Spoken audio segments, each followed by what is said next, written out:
আপোনাৰ একাউণ্ট মিনিটতে উদং কৰি দিব পাৰে চাইবাৰ চক্ৰই। ৰাজ্যত চাইবাৰ চক্ৰৰ ভয়ংকৰ জাল। চাইবাৰ চক্ৰৰ টাৰ্গেট এবাৰ মহিলা। এক গোপন খবৰৰ ভিত্তিত চিআইডি চাইবাৰ থানাৰ আৰক্ষীয়ে একে সময়তে কামৰূপৰ কেইবাটাও স্থানত চলালে অভিযান। 4টাকৈ দলৰ পৃথকে পৃথকে চলিল অভিযান। অভিযানত আৰক্ষীয়ে গ্ৰেপ্তাৰ কৰে মইনুল হক, মুন কলিতা, কংকন কলিতা, হীৰকজ্যোতি কলিতা আৰু মুস্তাকিম আহমেদক। অভিযানকালত আৰক্ষীয়ে উদ্ধাৰ কৰিছে 1000ৰো অধিক ব্যক্তিৰ KYC নথিপত্ৰ ব্যৱহাৰ কৰি প্ৰস্তুত কৰিছিল চিম কাৰ্ড। অভিযানত জব্দ 54খন বেংকৰ পাছবুক,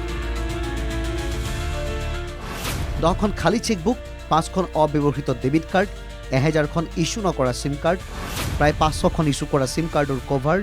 কেনেকৈ চাইবাৰ চক্ৰটোৱে পেলাই জাল? প্ৰথম চক্ৰটোৱে টাৰ্গেট কৰে মহিলাক। তাৰ পিছতে চক্ৰটোৱে খুলি লয় হেণ্ডলুমৰ কাৰ্যালয়। হেণ্ডলুমৰ বিভিন্ন আঁচনিৰ নামত বহু মহিলাৰ পৰা চক্ৰটোৱে আদায় লয় নথিপত্ৰ। সেই নথিপত্ৰ চক্ৰটোৱে ব্যৱহাৰ কৰে চিম কাৰ্ড প্ৰস্তুত কৰাত অথবা বেংকৰ একাউণ্ট খোলাত। সেই চিম একাউণ্টবোৰ বিক্ৰী কৰি দিয়ে বহিৰাজ্যৰ চাইবাৰ চক্ৰক। আমি ৰাতি আমাৰ 4টা টিম আমি বনালোঁ কালি যোৱা ৰাতি বনাই বিভিন্ন ঠাইত 4টা ঠাইত মানে একেলগে ৰেড কৰা গৈছে। ৰেড কৰি 5জন মানে এপ্ৰিহেণ্ড কৰিছোঁ আৰু 5জন মানে এৰেষ্ট কৰিছোঁ। তেওঁলোকে এটা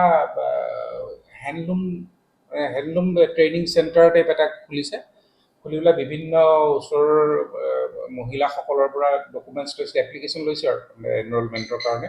সেই যিখিনি ডকুমেণ্টছ তেওঁলোকে ছাবমিট কৰিছে মহিলাসকলে, সেই মহিলাসকলৰ ডকুমেণ্টছ ইউজ কৰি পেলাই তেওঁলোকে চিম কাৰ্ডবিলাক ইছ্যু কৰিছে। সমগ্ৰ ঘটনা সন্দৰ্ভত চিআইডি চাইবাৰ থানাত ৰুজু হৈছে 1/26 নম্বৰত গোচৰ। এই 5টা একোটা উদাহৰণহে। এনে বহু চাইবাৰ চক্ৰ এতিয়াও পিয়াপি দি ফুৰিছে ৰাজ্যৰ অলিয়ে গলিয়ে।